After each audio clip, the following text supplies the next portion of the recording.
여러분, 안녕하세요. 오늘 제가 여러분께 들려드릴 이야기는 실제로 저희 은행 창구에서 벌어진 일입니다. 요즘 많은 어르신들께서 은행에 가시면 직원이 권하는 대로 도장을 찍으십니다. 이 상품 좋습니다. 금리가 높습니다. 라는 말만 듣고 계약서도 제대로 읽지 못하신 채 서명하시죠. 그리고 나중에 돈이 필요해서 찾으려고 하면 그제야 원금이 줄어든 걸 알게 되십니다. 은행 직원이 나쁜 사람은 아니지만 그들도 실적 때문에 어르신들께 유리하지 않은 상품을 권할 수밖에 없는 구조입니다. 68세 박영우 어르신께서 매우 당황한 표정으로 저를 찾아오셨습니다. 박 어르신은 3년 전 은퇴하시면서 받은 퇴직금 1억 원을 안전한 예금이라는 설명을 듣고 저희 은행에 맡기셨어요. 그런데 그날 아내분의 갑작스러운 수술비를 마련하기 위해 중도해지를 요청하셨고 통장 잔고가 7천만 원밖에 남지 않았다는 사실을 알게 되셨습니다. 내 돈이 3천만 원이나 줄었다고요? 이게 어떻게 된 일입니까? 박 어르신은 충격을 받아 얼굴이 하얗게 변하셨고 심한 스트레스를 받으셨습니다. 이게 특별한 사례라면 좋겠지만 저희 지점에서만 한 달에 3건씩 벌어지는 일입니다. 예금이라고 들었는데 왜 원금이 깎이나요? 어머니 통장인데 왜 제가 찾을 수 없나요? 이자가 높다고 해서 들었는데 왜 해지하면 손해를 보나요? 매일같이 들려오는 이런 질문들. 저는 더 이상 규정대로만 답할 수 없어서 오늘 이 자리에 섰습니다. 저는 15년간 은행 창구에서 수천 명의 고객을 상담한 은행 관계자입니다. 오늘 제가 말씀드릴 내용은 은행이 절대 알려주지 않는 시니어 자산 관리의 위험한 진실들입니다. 특히 지금 알려드릴 3가지만 기억하신다면 여러분의 평생 자산을 지킬 수 있습니다. 첫째, 은행에서 예금이라고 해도 실제로는 원금이 보장되지 않는 상품이 많습니다. 둘째, 고령자가 되면 자신의 통장도 마음대로 찾을 수 없게 되는 순간이 옵니다. 셋째, 이 모든 것을 예방할 방법은 생각보다 간단합니다. 이 영상을 끝까지 시청하시면 평생 모은 자산을 지키는 5가지 방법과 은행 직원들도 자기 부모님에게만 알려주는 진짜 안전한 예금 방법을 알려드립니다. 특히 마지막에 알려드릴 예금자 보호 활용법은 이 영상에서만 공개하는 내용입니다. 지금부터 제가 은행 관계자로서 단 한 번뿐인 고백을 시작하겠습니다. 이런 일이 왜 벌어질까요? 은행 창구에서 예금이라고 불리는 상품들 중 상당수가 사실은 예금이 아닙니다. 저는 지금 제 직업을 걸고 말씀드립니다. 은행 직원들은 저축성 보험을 예금이라고 설명하는 경우가 너무나 많습니다. 왜 그럴까요? 솔직히 말씀드리면 일반 예금보다 저축성 보험을 팔 때 은행과 직원들에게 더 높은 수수료와 인센티브가 주어지기 때문입니다.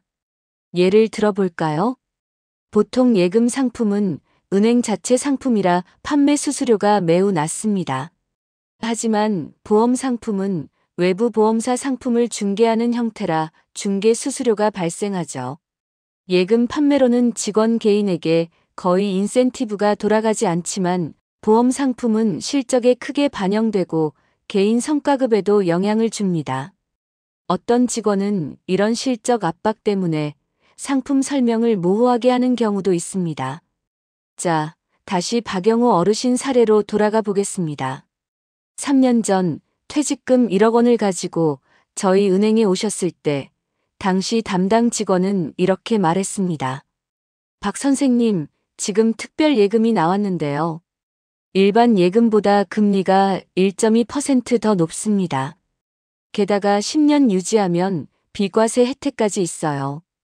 이자가 쏠쏠하실 겁니다. 박 어르신은 물으셨죠. 그럼 예금이니까 중도에 찾아도 원금은 보장되죠? 담당자는 답했습니다. 물론이죠. 다만 중도해지 시에는 특별 이자 혜택이 없어집니다. 하지만 실제로 가입하신 상품은 저축성 보험이었습니다. 계약서 깊숙한 곳에는 중도해지 시 해지 환급금은 납입한 보험료보다 적을 수 있습니다라는 문구가 있었죠. 3년 후 아내분의 수술비가 필요해진 박 어르신은 3천만 원의 원금 손실을 떠안게 되셨습니다. 이건 어제 오늘 일이 아닙니다. 김 어르신 72세는 농사일하며 평생 모은 3천만 원을 잃으셨습니다. 이 어르신 67세는 손주 대학 등록금을 마련하려다 2천만 원을 날리셨습니다. 최 어르신 70세는 병원비를 찾으려다 원금의 절반 가까이 증발한 것을 보고 큰 충격을 받으셨습니다. 이런 피해를 입으신 어르신들의 공통점이 무엇일까요? 모두 나는 예금에 가입했다고 믿으셨던 분들입니다. 제가 가장 화가 나는 부분은 어르신들께 이런 상품을 설명할 때 대부분의 직원들은 예금, 적금, 저축이라는 단어를 반복해서 사용한다는 겁니다. 안전하고 확실한 저축 상품입니다.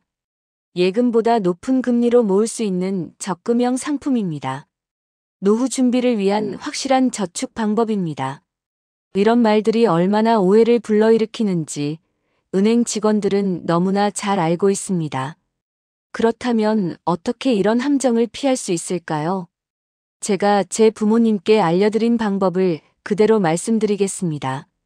첫째, 계약서에 보험이라는 단어가 한 번이라도 등장하면 그건 예금이 아닙니다. 둘째, 중도해지 시 얼마를 받을 수 있나요? 라고 직접 물어보세요. 셋째, 이 상품은 예금자 보호 대상인가요? 라고 꼭 확인하세요. 이런 간단한 질문 하나로 여러분의 평생 자산을 지킬 수 있습니다. 다음으로 시중은행에서 판매하는 또 다른 위험한 상품, 펀드와 ELS의 함정에 대해 말씀드리겠습니다. 저는 지난 2년간 저희 지점에서만 30명 이상의 어르신들께서 펀드와 ELS 때문에 고민하시는 모습을 봤습니다. 펀드와 ELS는 무엇일까요? 쉽게 설명해 드리겠습니다. 펀드는 여러 사람의 돈을 모아 주식이나 채권에 투자하는 상품입니다. ELS는 주가 연계 증권으로 특정 조건이 충족되면 높은 수익을 아니면 큰 손실을 볼 수 있는 상품입니다. 은행 창구에서는 이런 상품을 어떻게 설명할까요? 안정적인 투자 상품입니다. 예금보다 수익률이 좋은 금융 상품입니다. 원금 손실 가능성은 아주 낮습니다. 특히 안정형 펀드라는 말은 정말 주의하셔야 합니다. 지난해 저희 은행에서 있었던 실제 사례를 말씀드리겠습니다. 이 어르신 72세는 평생 모은 5천만 원을 안정형 펀드에 투자하셨습니다. 담당 직원은 국내 우량 채권에 투자해 안정적인 수익을 추구하는 상품이라고 설명했습니다. 그런데 6개월 후 금리 인상으로 채권 가격이 하락하면서 이 어르신의 투자금은 4,200만 원으로 줄었습니다. 800만 원이 그냥 사라진 겁니다. 이 어르신은 예금보다 안전하다고 했는데 어떻게 이렇게 될 수 있냐며 당황하셨습니다. 또 다른 사례를 들어볼까요? 최 어르신 68세는 8천만 원을 ELS에 투자하셨습니다. 직원은 3년 동안 주요 지수가 일정 수준 이상만 유지되면 연 5%의 수익을 보장하는 상품이라고 설명했습니다. 그런데 코로나 팬데믹으로 전 세계 증시가 폭락하면서 조건을 충족하지 못했고 결과적으로 최 어르신은 2,500만 원의 손실을 보게 되셨습니다. 은행 창구에서 이런 상품을 권유할 때 가장 많이 쓰는 말 아시나요? 이번에 나온 상품은 특별해서 곧 마감됩니다. 지금 아니면 기회가 없을 수 있어요. 제가 특별히 선생님께만 추천해 드리는 겁니다. 이런 말을 들으시면 무조건 생각해보고 결정하겠다고 하세요. 절대 그 자리에서 결정하지 마세요. 저는 제 어머님 73세께 이렇게 알려드렸습니다. 엄마, 은행에서 예금 말고 다른 상품을 권하면 무조건 집에 가서 아들과 상의해 보겠다고 하세요. 그리고 꼭 저한테 물어보세요. 그리고 이 한 가지만은 꼭 기억하세요. 은행에서 예금보다 금리가 1%라도 높은 상품을 권한다면 그건 100% 원금 손실 가능성이 있는 상품입니다. 우리나라 시중금리가 3% 초반인 상황에서 4%에서 5%의 수익률을 약속하는 상품은 반드시 위험이 있습니다. 제가 어르신들께 드리는 조언은 간단합니다. 안전한 예금에 만족하세요. 1%더 받으려다 원금의 30%를 잃는 것보다 적은 이자라도 원금을 지키는 게 훨씬 중요합니다. 특히 70세 이상이시라면 자산의 80% 이상은 예금자 보호가 되는 정기 예금에 보관하세요. 손주들 용돈 더 주는 것보다 중요한 건 본인의 병원비입니다. 다음으로 많은 어르신들께서 간과하시는 또 다른 위험에 대해 말씀드리겠습니다. 바로 갑작스러운 사고나 질병으로 인해 본인 통장도 찾을 수 없게 되는 상황입니다. 치매만이 아닙니다. 갑작스러운 뇌졸중, 심근경색, 교통사고 등 이런 응급 상황이 찾아오면 평소에는 당연히 출금할 수 있던 내 돈을 가족도 찾을 수 없게 됩니다. 실제로 지난달 저희 은행에서 있었던 일입니다. 김어르신 66세는 갑작스러운 뇌출혈로 의식을 잃고 중환자실에 입원하셨습니다. 수술비를 마련하기 위해 딸이 아버지 통장을 들고 왔지만 저희는 법적으로 돈을 지급할 수 없었습니다. 왜 그럴까요? 최근 저희 은행에서 있었던 또 다른 사례를 들려드리겠습니다. 장 어르신 75세는 평생 알뜰하게 모은 8천만 원을 정기 예금에 예치해 두셨습니다. 그런데 갑자기 뇌경색으로 쓰러져 의식불명 상태가 되셨습니다. 아들과 딸이 수술비와 병원비를 마련하기 위해 통장과 도장을 들고 은행에 왔습니다. 이들은 당연히 부모님의 돈을 찾을 수 있다고 생각했습니다. 하지만 현실은 달랐습니다. 죄송합니다. 본인 명의 통장은 본인만 찾을 수 있습니다. 가족이라도 법적 권한이 없으면 불가능합니다. 아들은 당황했습니다. 이게 말이 됩니까? 아버지가 의식이 없는데 어떻게 본인이 찾으러 오겠습니까? 당장 수술비가 필요한데. 하지만 저희도 어쩔 수 없었습니다. 금융실명제법상 가족이라도 명의자의 동의 없이는 금융거래를 대리할 수 없기 때문입니다. 이 가족은 결국 급한 수술비를 마련하기 위해 신용카드 현금 서비스를 이용했고 병원비는 카드로 결제했습니다. 또 다른 사례도 있습니다. 김어르신 83세는 치매 진단을 받은 후 요양원에 입소하셨습니다. 평소 김 어르신은 매달 연금으로 생활하셨는데 치매가 악화되면서 요양원비를 제대로 낼 수 없게 되셨습니다. 딸이 아버지 계좌에서 요양원비를 내려고 했지만 은행에서는 거절했습니다. 아버지가 이미 치매 진단을 받아 의사 능력이 불분명한 상태라는 이유였습니다. 그럼 어떻게 해야 하나요? 라는 질문에 은행 직원은 이렇게 답했습니다. 가정법원에 성년후견인 신청을 하셔야 합니다. 하지만 성년후견인 신청은 복잡하고 시간이 많이 걸립니다.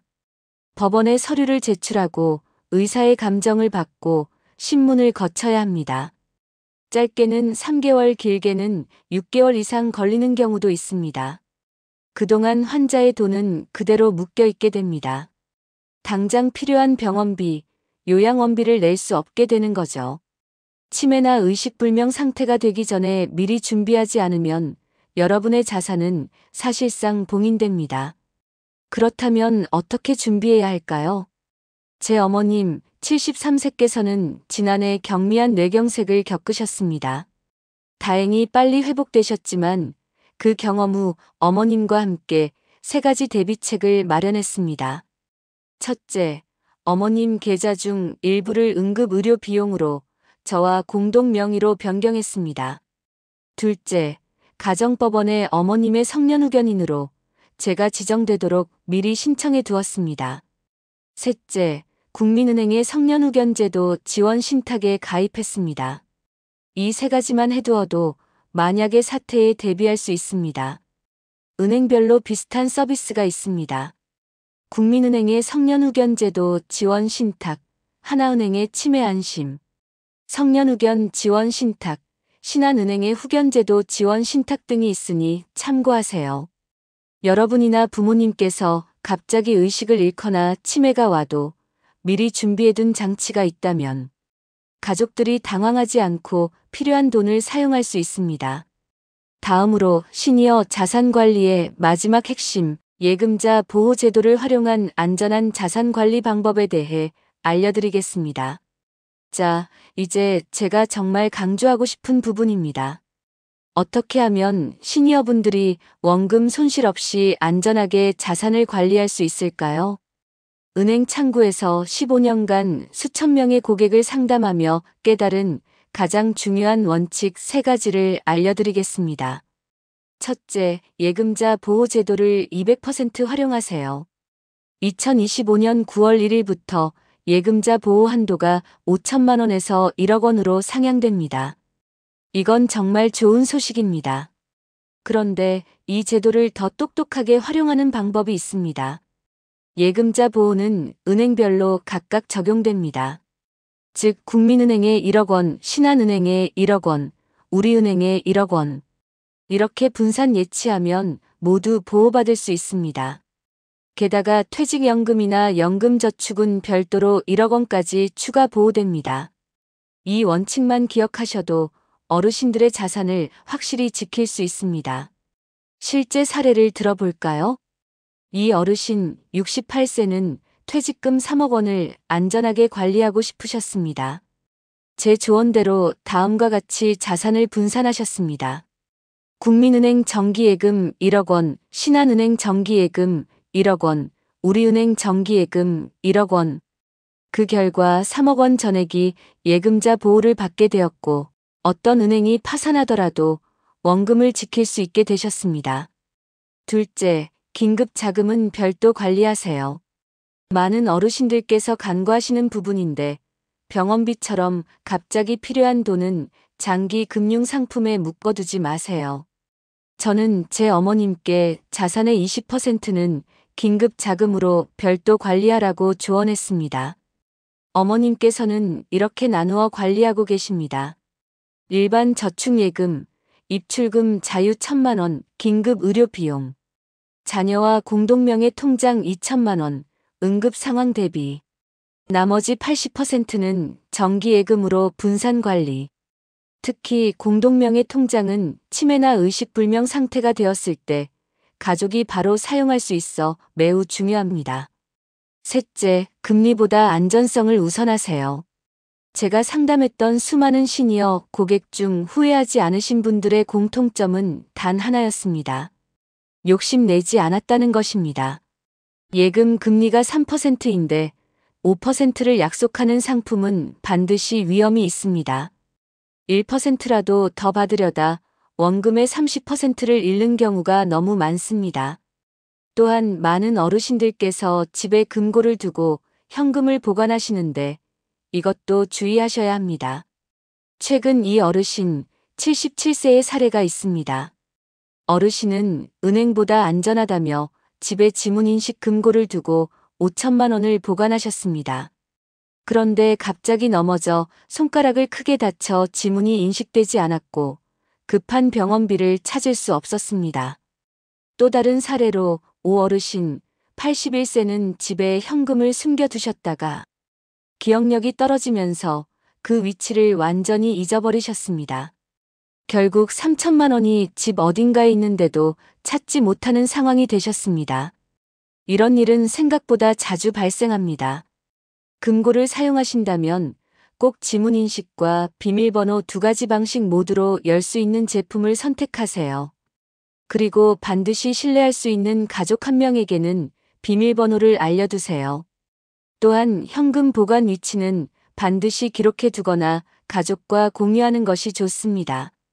그리고 계좌 분산 시 보이스피싱도 주의하셔야 합니다. 박 어르신 75세는 예금자 보호를 위해 5개 은행에 각각 8천만 원씩 분산 예치하셨습니다. 완벽한 방법처럼 보였죠. 그런데 어느 날 보이스피싱 전화를 받으셨습니다. 귀하의 계좌가 범죄에 연루되었으니 안전계좌로 옮겨야 한다는 말에 속아 돈을 모두 송금하셨습니다.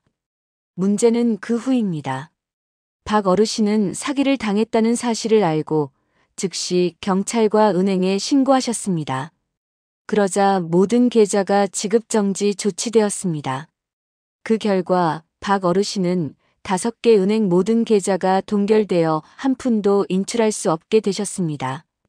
병원비와 생활비가 필요했지만 모든 자산이 묶여버린 것입니다.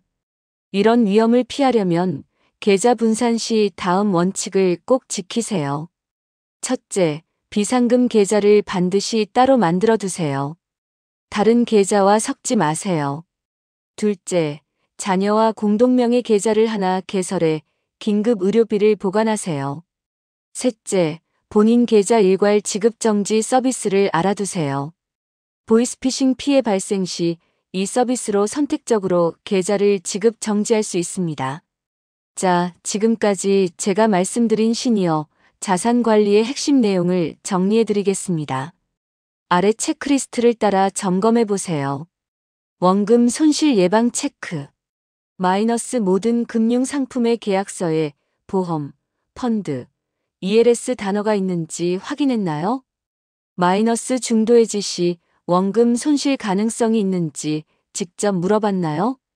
마이너스 예금자 보호 대상 상품인지 확인했나요? 마이너스 이자율이 시중금리보다 1% 이상 높다면 위험 상품인지 의심해 봤나요?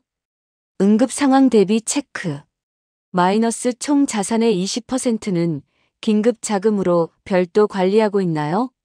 마이너스 자녀와 공동명의 계좌가 있나요? 마이너스 성년 후견인 제도를 알아보았나요? 마이너스 은행의 후견제도 지원 신탁 상품을 검토했나요? 예금자 보호 활용 체크. 마이너스 한 은행에 1억 원 이상 예치하고 있지는 않나요? 마이너스 여러 은행에 분산 예치했나요? 마이너스 퇴직연금, 연금저축은 별도 1억 원까지 보호됨을 알고 있나요? 마이너스 보이스피싱 대비해 일부 계좌는 별도 관리하고 있나요? 금고 관리 체크. 마이너스 지문인식뿐만 아니라 비밀번호로도 열 수 있는 금고를 사용하나요? 마이너스 금고, 비밀번호를 신뢰할 수 있는 가족 한 명에게 알려두었나요? 마이너스 현금 보관 위치를 기록해 두거나 가족과 공유했나요? 마이너스 집에 보관하는 현금이 너무 많지는 않나요? 이 체크리스트 항목 중 하나라도 아니오라고 답한 것이 있다면 가능한 빨리 조치를 취하세요. 그리고 마지막으로 제가 15년간 은행에서 일하며 가장 안타까웠던 점은 많은 어르신들이 나는 괜찮겠지라고 생각하신다는 것입니다. 하지만 우리는 모두 언제든 응급 상황에 처할 수 있고 예상치 못한 일을 당할 수 있습니다. 저희 어머님은 항상 건강하셨지만 갑작스러운 뇌경색으로 보름간 의식이 없으셨습니다. 제가 은행 관계자였기에 미리 준비했던 것들이 그때 큰 도움이 되었습니다. 여러분도 지금 건강하다고 방심하지 마시고 제가 알려드린 방법들을 통해 미리 준비해 두세요. 이 영상을 통해 단 한 분이라도 자산을 지키는데 도움이 되었다면 그것으로 충분합니다. 여러분은 어떤 방법으로 자산을 관리하고 계신가요? 혹시 은행에서 예금이라고 들었는데 알고 보니 다른 상품이었던 경험이 있으신가요? 또는 갑작스러운 상황에서 돈을 찾지 못해 당황했던 적이 있으신가요? 여러분의 소중한 경험과 노하우를 댓글로 공유해 주시면 다른 분들에게도 큰 도움이 될 것 같습니다. 댓글에 남겨주신 내용은 제가 직접 확인하고 소통하겠습니다. 오늘 영상이 도움이 되셨다면 좋아요 버튼을 꼭 눌러주세요. 좋아요를 눌러주시면 더 많은 분들에게 이 중요한 정보가 전달될 수 있어요. 그리고 구독 버튼도 함께 눌러주시면 앞으로 어르신들의 자산을 지키는데 꼭 필요한 금융 정보를 계속해서 받아보실 수 있습니다. 오늘도 시청해주셔서 감사합니다. 여러분의 소중한 자산 꼭 지키시길 바랍니다.